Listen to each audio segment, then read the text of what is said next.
चला आज आपण चण्याच्या डाळीची आमटी बनवूया। त्याच्यासाठी वाटण्यासाठी आपण सुक्कं खोबरं, कांदा आणि धणे हे सगळं भाजून घेतलं आहे।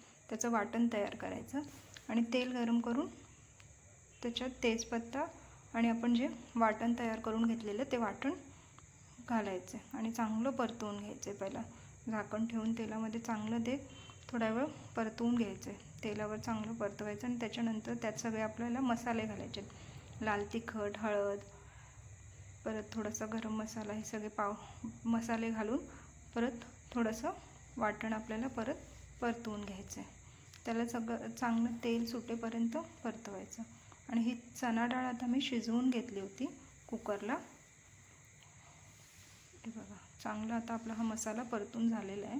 ह्याच्यामध्ये आपण आता पाणी घालून घेतोय।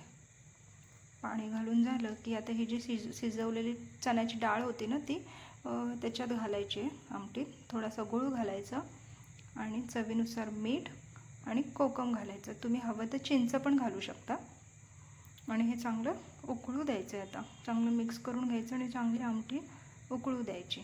चांगली शिजली की झाली आपली झटपट चणा डाळीची आमटी तयार।